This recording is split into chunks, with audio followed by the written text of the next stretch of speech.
নমস্কার বন্ধুরা, প্রত্যেক দিনের মতো আজকেও আপনাদের সামনে একটি নতুন ভিডিও নিয়ে আসলাম। আজকের ভিডিওতে আমি বলবো এই মনোসেফ সিভি 50 সিরাপ নিয়ে।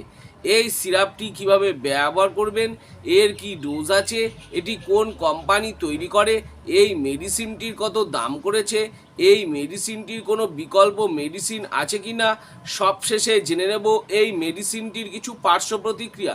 তার আগে বলি, এই চ্যানেলে প্রত্যেক দিন মেডিসিন সম্বন্ধীয় তথ্য পাওয়ার জন্য চ্যানেলটি সাবস্ক্রাইব করে রাখবেন। আমার নাম দেবব্রত বসাক, আমার চ্যানেলের নাম দেবা মেডিসিন। তো চলুন ফ্রেন্ড, আজকে কিছু নতুন শিখে নিই। তো ফ্রেন্ড, যে মেডিসিনটা বলছিলাম সেটি হচ্ছে মনোসেফ সিভি 50 সিরাপ। এরটি অ্যারিস্টো ফার্মাসিউটিক্যাল লিমিটেড কোম্পানি তৈরি করে থাকে। এই মেডিসিনটির দাম করেছে 165 টাকা। এটি মার্কেটে এরকম বিভিন্ন নামে বিভিন্ন কোম্পানির পাওয়া যায়, যেগুলো সচরাচর মার্কেটে বেশি চলে। আমি দুই একটা মেডিসিনের নাম বলে দিচ্ছি, যেমন হচ্ছে Swiss CV 50 syrup, Opox CV 50 syrup, Cepodem CV 50 syrup. এরকম বিভিন্ন নামে বিভিন্ন কোম্পানির পাওয়া যায়। আপনাদের অঞ্চলে যেটি সস্তা মনে হবে এবং যার মধ্যে এই সেফোডক্সিম প্রক্সিটিল দেওয়া থাকবে, সেটি ব্যবহার করে দেখতে পারেন। তো ফ্রেন্ড, আজকে আমি এই মনোসেফ সিভি সিরাপ নিয়ে বলছি। এর মধ্যে সেফোডক্সিম দেওয়া আছে 100 মিলিগ্রাম এবং ক্লাভুনেট অ্যাসিড দেওয়া আছে 62.5 মিলিগ্রাম। এই দুটো উপাদান দিয়ে এই মেডিসিনটি তৈরি করা হয়েছে। এই সিরাপটি শুধুমাত্র বাচ্চাদের ক্ষেত্রে ব্যবহার করা হয়ে থাকে। এটি ঠান্ডা, সর্দি, গলা ব্যথা, গলা বসে যাওয়া, বাচ্চাদের ক্ষেত্রে টনসিল ফুলে যাওয়া, ত্বকের সমস্যা, স্কিনের সমস্যা, কানের সমস্যা, মূত্রনালীর সমস্যা, এগুলোর ক্ষেত্রে এই সিরাপটি ব্যবহার করা হয়ে থাকে। এছাড়া ডাক্তারবাবুরা দাঁতের ব্যথা যন্ত্রণার ক্ষেত্রেও এই অ্যান্টিবায়োটিকটা ব্যবহার করে থাকেন। এটি একটি অ্যান্টিবায়োটিক মেডিসিন। যদি কোনো বাচ্চা পেশেন্টের ঠান্ডা লেগে গেছে, গলা ব্যথা হচ্ছে এবং ঢোক গিলতে গেলে অসুবিধা হচ্ছে, সেই সব পেশেন্টদের ক্ষেত্রে এই সিরাপটি ব্যবহার করা হয়ে থাকে। এছাড়া যদি কোনো পেশেন্টের দেখা যাচ্ছে কানে ব্যথা হয়েছে এবং ইনফেকশন হয়েছে, সেখানে ফুলে গেছে, ব্যথা যন্ত্রণার মেডিসিনের সাথে এই অ্যান্টিবায়োটিক মেডিসিন সিরাপটি ব্যবহার করা হয়ে থাকে। এছাড়া বাচ্চাদের ক্ষেত্রে দেখা গেছে প্রস্রাবের সমস্যা হচ্ছে, ইউটিআর সমস্যার ক্ষেত্রে যেমন ব্যবহার করা হয়, প্রস্রাবের সমস্যা, প্রস্রাবের জ্বালা পোড়া হচ্ছে, প্রস্রাব ঘন ঘন হচ্ছে, সেই সব পেশেন্টদের ক্ষেত্রেও এই সিরাপটি ব্যবহার করা হয়ে থাকে এবং খুব ভালো কাজ করে। ত্বকের সমস্যার ক্ষেত্রে বিভিন্ন রকম অ্যান্টিবায়োটিক, বিভিন্ন রকম মেডিসিনের সাথে এই অ্যান্টিবায়োটিক মেডিসিনটিও ব্যবহার করা হয়ে থাকে।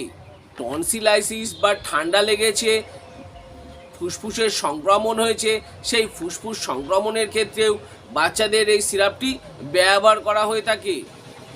কিছু কিছু পেশেন্টের ক্ষেত্রে দেখা গেছে অ্যামোক্সিসিলিন সিরাপ, সেই সব পেশেন্টদের ক্ষেত্রে অ্যান্টিবায়োটিক অ্যামোক্সিসিলিনে অ্যালার্জি হয়, মাথা ঘোরে বা পেটে ব্যথা হয়, সেই সব পেশেন্টদের ক্ষেত্রেও ডাক্তারবাবুরা তখন সেই সিরাপটি পাল্টে এই মনোসেফ বা সেফোডক্সিম সিরাপটি ইউজ করে থাকেন, যাতে পেশেন্টের আর কোনো অসুবিধা না হয়। আমি যে সব ব্যবহারগুলো বললাম, হতে পারে সেগুলো ছাড়াও হয়তো ডাক্তারবাবুদের এক্সপেরিমেন্টস থেকে আরও অন্য কোনো ক্ষেত্রে ব্যবহার করে থাকেন।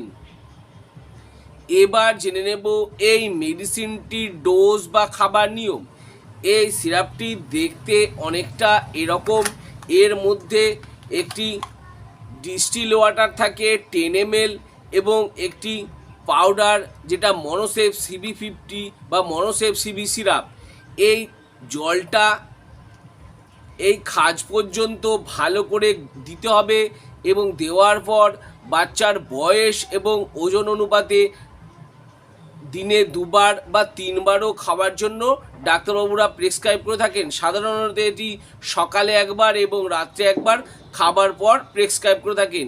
এটি বাচ্চার বয়স অনুযায়ী ব্যবহার করা হয়ে থাকে। এর মধ্যে ml দেওয়া আছে, ml অনুযায়ী 2.5, 5 ml, 10 ml, এইভাবে বাচ্চার ওজন এবং বয়স অনুপাতে ডাক্তারবাবুরা প্রেসক্রাইব করে থাকেন। এটি যেহেতু একটি অ্যান্টিবায়োটিক মেডিসিন, সেই জন্য 5 দিন বা 7 দিন বা 10 দিন খাওয়ার জন্য প্রেসক্রাইব করে থাকেন। ডাক্তারবাবু আপনাকে যতদিন ব্যবহার করতে বলেছেন ততদিনই ব্যবহার করবেন, তার বেশি ব্যবহার করবেন না। এটি একটি প্রেসক্রিপশন ড্রাগ, এটি বিনা প্রেসক্রিপশনে ব্যবহার করবেন না। ব্যবহার করার আগে আমি বলবো অবশ্যই ডাক্তারবাবুর পরামর্শ নিয়ে তবে এই সিরাপটি ব্যবহার করবেন। এই সিরাপটি যখন ব্যবহার করবেন অবশ্যই খাওয়ার আগে ঝাঁকিয়ে নিয়ে ভালো করে ঝাঁকিয়ে নিয়ে তারপর বাচ্চাকে খাওয়াতে হবে, সকালে এবং রাত্রে। সবশেষে জেনে নেব এই মেডিসিনটির কিছু পার্শ্ব প্রতিক্রিয়া, যেমন মাথা ঘোরা হতে পারে, পেটে ব্যথা হতে পারে, বমি বমি ভাব হতে পারে, গায়ে র্যাশ বেরানো বা অ্যালার্জি হতে পারে, মুখ শুকিয়ে যেতে পারে, কোষ্ঠকাঠিন্য হতে পারে,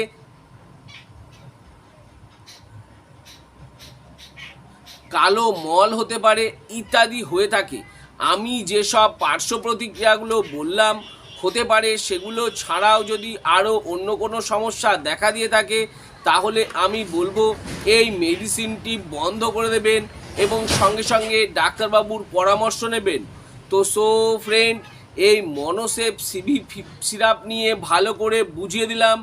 আরও কিছু যদি জানবার থাকে নিচে কমেন্ট বক্সে কমেন্ট করে অবশ্যই জানাবেন, আমি তার উত্তর দেওয়ার চেষ্টা করব।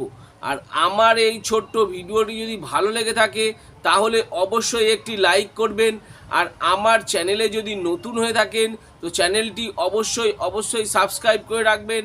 আর পাশে থাকা বেল আইকনটি বা যে ঘন্টাটি আছে সেটি বাজিয়ে দেবেন, যাতে এরকম নতুন নতুন ভিডিওগুলো নোটিফিকেশনের মাধ্যমে আপনাদের কাছে খুব তাড়াতাড়ি পৌঁছে যায়। তো ফ্রেন্ড, ভিডিওটা আজকে আমি এখানেই শেষ করলাম। ভালো থাকবেন, সুস্থ থাকবেন, দেখা হচ্ছে পরের ভিডিওতে।